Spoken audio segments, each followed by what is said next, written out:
روئے زمین پر جتنے ذرات ہے اس سے زیادہ اللہ تک پہنچنے کے راستے ہیں۔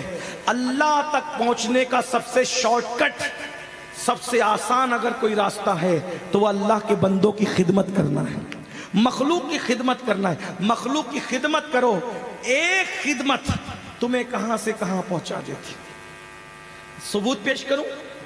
ثبوت کتنا آسان ہے، ثبوت سن لیجئے کتنا آسان ہے، کتنا آسان ہے، کتنا آسان۔ ایک نچنیا جا رہی ہے، ناچنے والی، اور سمجھتے ہیں نا نچنیا جا رہی ہے، دیکھا ایک کتا ہانپ رہا ہے، کتا ہانپ رہا ہے، کتا ہانپ رہا ہے۔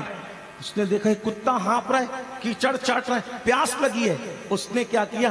کنویں میں اتری، زینا ہوتا تھا پہلے کنویں میں اتری، اپنا موزہ چمڑے کا نکالا، پانی بھرا اور اس کتے کے منہ میں ڈالا۔ اللہ نے اس کی ساری زندگی کے گناہ معاف کر کے اس کو مقام ولایت عطا فرما دیا۔ آخری بات سن لیں، کیا ولی بننے کا طریقہ ہے، سبحان اللہ، کیا طریقہ ہے، دیکھو کتنا آسان۔ اللہ کی مخلوق پہ رحم، پیار کرو، منافق نہ بنو۔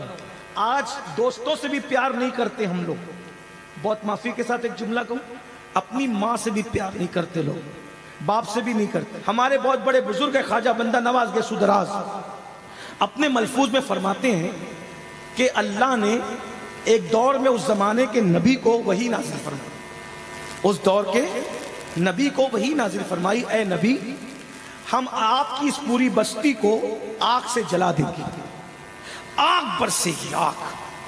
ایک جملہ سب دل پہ لکھو، جو لکھ سکتے ہو سب لکھ لو۔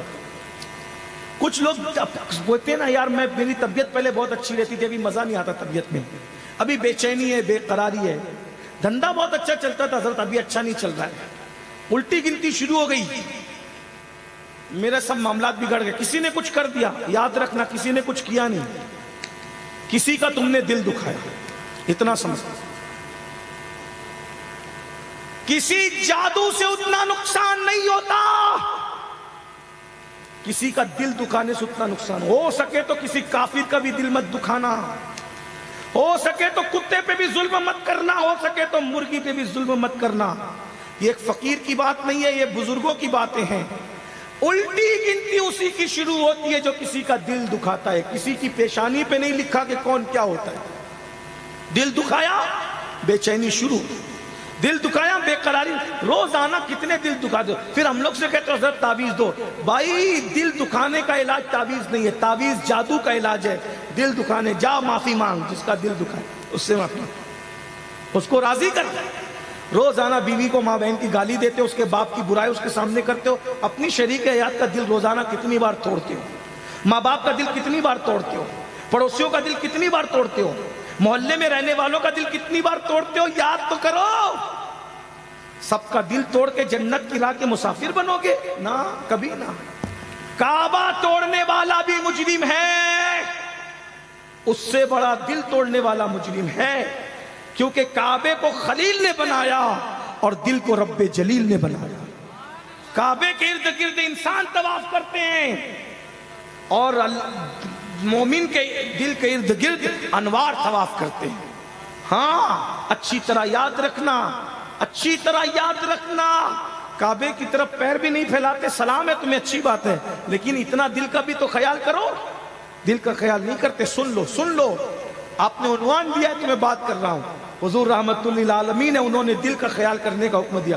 ہمارے بزرگوں نے روزے توڑ دیے، روزے، دل نہیں توڑے، اور آج ہم دل ہی توڑ رہے ہیں، دل توڑے، دوستوں کے دل توڑتے ہیں، بھائیوں کے دل توڑتے ہیں۔ کس کا دل نہیں توڑا؟ بلکہ طرفہ تو یہ، اب میں کیا کہوں یہاں آ کر، روزانہ ہزاروں مرتبہ اپنے نبی کا دل توڑتے ہو۔ کیا سمجھتے ہو کسی مردہ نبی کا کلمہ پڑھتے ہو؟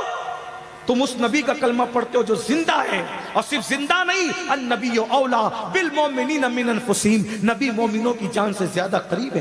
جب تم فجر کی نماز میں سوتے پڑے رہتے ہو، ظہر کی نماز میں گیم کھیلتے رہتے ہو، عصر کی نماز میں بزنس میں مصروف رہتے ہو، اور مسجدوں کو ویران کرتے ہو، نماز پڑھنے نہیں آتے، تو تم کس کا دل توڑتے ہو؟ اپنے نبی کا دل توڑتے ہو۔ جب تم کسی عورت پر بدنظری کرتے ہو، پاپ کی نظر ڈالتے ہو، اپنے نبی کا دل توڑتے ہو۔ ہاں ہاں، جب تم حرام دھندے کرتے ہو، اپنے نبی کا دل توڑتے ہو۔ جب تم تم داڑیاں منڈاتے ہو اپنے نبی کا دل توڑتے ہو، جب تم گندی گندی فلمیں دیکھتے ہو اپنے نبی کا دل توڑتے ہو۔ ذرا بتاؤ میرے بھائیوں، جو اپنی ماں کا دل توڑے مرتے وقت اس کی زبان پہ کلمہ نہیں آتا، جو ایک دن میں ہزاروں مرتبہ اپنے نبی کا دل توڑے اس کا کاروبار کیسے اچھا چلے گا، اس کو سکون کی نیند کیسے آئے گی؟ 4 نیند کی گولیاں کھا کر بھی اگر سکون کی نیند نہیں آتی، جو قوم ایک دن میں درجنوں مرتبہ اپنے نبی کا دل دکھائے، اپنے نبی کا دل توڑے، اپنے نبی کے دل کو تکلیف پہنچائے، اس کا کیا حال ہوگا؟ اللہ ہی رحم کرے اس قوم پر، اللہ ہی رحم کرے، اللہ ہم سب پہ رحم کرے۔ تو عرض یہ کر رہا تھا،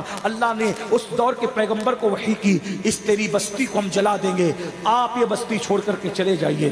دوسرا حکم یہ ہے، سب جلا دوں گا، کچھ نہیں بچے گا، عبادت گاہیں جل جائے گی، یہ جل جائے گی، درس گاہیں، سب کے گھر جل جائیں گے، بس گھر بچے گا تو ایک ہی گھر بچے گا، ایک گھر بچے گا، بس ایک۔ وہ گھر کس کا ہے؟ اللہ نے فرمایا وہ گھر وہ نچنیا ہے، نچنیا جو ناشتی گاتی ہے، جسم بیچتی ہے اپنا، اس کا گھر بچے گا۔ اور میرا ایک ولی ہے، اس کا گھر تو جلے گا مگر اس کو بچا لوں گا، مگر ایک شرط ہے، اس ولی کو کہنا کہ وہ اپنا گھر چھوڑ کر اس نچنیا کے گھر میں چلا جائے، چونکہ بچنا تو نچنیا کا گھر ہے، وہ ولی اس گھر میں جائے گا تو اس کا گھر بچے گا، وہ اس کا گھر بچے گا، وہ ولی بھی بچے گا، اگر وہ نہیں گیا تو وہ بھی جلے گا۔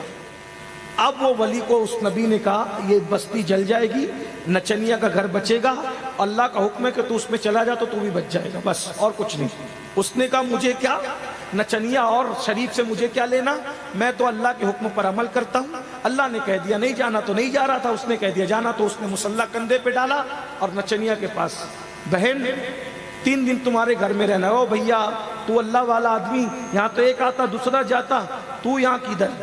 وہ کہا تو جان تیرا کام جان، پردہ ڈال دے، میں ایک کونے میں پڑا رہوں گا کیونکہ مجھے حکم یہی ہے۔ اس نے کہا اللہ والا میرے گھر آیا تو مجھے تو اچھی بات ہے، میرے تو بھاگ جگے نا، لیکن میں نے تجھے مشورہ دیا کہ یہاں ایک آتا ہے دوسرا جاتا ہے۔ جس دن وہ ولی آیا، مسلح بچھایا، پردہ ڈالا، کوئی آیا ہی نہیں، کیونکہ اب کوئی آتا کیسے؟ کیونکہ آگ برس رہی ہے، پورا گاؤں جل رہا ہے، آگ نے جلا کر خاکستر کر دیا، نبی بستی چھوڑ کے چلے گئے، کچھ نہیں بچا۔ جب سب جل کر کے خاک ہو گیا، بھسم ہو گیا، ٹھنڈا ہو گیا سب، تو نبی کو حکم اب واپس آؤ۔ نبی واپس آئے، نچنیا کا گھر بچا، وہ ولی بچا، نچنیا بچی۔ اللہ کے نبی نے اللہ سے کہا مولا سب جلا دیا آپ نے، سب جلا دیا تو نے، بس ایک نچنیا بچی، نچنیا کا گھر جب بچا اور جو وہ ولی اس میں بیٹھا وہ بھی بچ گیا، یہ وہ نچنیا کی کیا خصوصیت، تو نے سب کو جلا دیا؟ اللہ نے فرمایا سنو کیوں جلایا۔ اس بستی میں ایک خارش زدہ کتا آیا تھا، کتا، خارش زدہ کتا سمجھتے ہو؟ جس کتے کو کھجلی ہوئی، وہ کتا آیا، بستی کے لوگوں نے اس کی خارش کو، کھجلی کو دیکھ کر مار مار کے اس کی ٹانگ توڑ دی، وہ بھوکا رہا۔ پوری بستی کے لوگ تماشا، مارنے والے تو چند تھے لیکن تماشا دیکھنے والے پوری بستی کے لوگ تھے، تو جرم کا جو تماشا دیکھے راضی رہ کر وہ بھی مجرم کے گناہ میں برابر کا شریک ہے۔ صرف جرم کرنا ہی جرم نہیں ہے، جرم پہ راضی رہ کے چپ رہنا بھی برابر کا جرم ہے۔ تو کہاں مارنے والوں نے مارا، پوری بستی تماشا دیکھ رہی تھی، یہ کتا لنگڑاتے لنگڑاتے گھسیٹتے گھسیٹتے بھاگا اور اس نچنیا کے دروازے تک آیا، تو نچنیا نے اس کتے کے اوپر رحم کیا اور کہا لوگ یہ کیوں دیکھتے ہیں کہ یہ کتا ہے، لوگ یہ کیوں نہیں دیکھتے کہ یہ اللہ کی مخلوق ہے، اور اس کو پٹی باندھی، اس کی تیمارداری کی، اس کو کھلایا پلایا، اور کتا جب چلنے کے قابل ہو گیا تو وہ چلا گیا۔ بس کتے پر ان لوگوں نے ظلم کیا، میں ان سب سے ناراض ہو گیا اور ان سب کو جلا کے راکھ کر دیا، اور کتے پہ اس نے رحم کیا، میری مخلوق پر اس نے رحم کیا، خدمت کی، پیار کیا، میری مخلوق سمجھ کر اس کی خدمت کی، میں نے سارے گناہوں کو ختم کر کے اس کو مقام ولایت عطا کر دیا، اس کو ولی بنا دیا۔ اب آپ سے پوچھنا چاہتا ہوں میرے بھائیوں، اگر مخلوق پہ ظلم کر رہے ہیں تو اللہ والے جو ہے وہ عذاب میں مبتلا ہو رہے ہیں، اور مخلوق پہ رحم کر کے نچنیا ولی بن رہی ہے۔ اب مجھے بتاؤ، جو کتے کی خدمت کرے، نفرت نہ کرے، وہ ولی بن جائے، تو جو ماں باپ کی خدمت کرے اس کو کیا مقام ملے گا؟ کچھ لوگ مل کر کتے کو مار رہے تھے، پورا گاؤں تماشا دیکھ رہا تھا۔ آج قتل ہوتا ہے، قتل کرنے والا بڑا آدمی ہے، جھگڑا ہوتا ہے، جھگڑا کرنے والا بڑا آدمی ہے، پورا گاؤں تماشا دیکھتا ہے، کسی میں ہے حق بولنے کی طاقت؟ پورے ہندوستان کا یہی حال ہے، پورا ہندوستان ہی پوری دنیا کا یہی حال ہے۔ اگر لڑنے والا مالدار ہو، طاقتور ہو، دبنگ آدمی ہو، پورا گاؤں پورا شہر بلی کی طرح دبکتا ہے۔ حق بولو، جب تک حق نہیں بولو گے حق تک نہیں پہنچو گے۔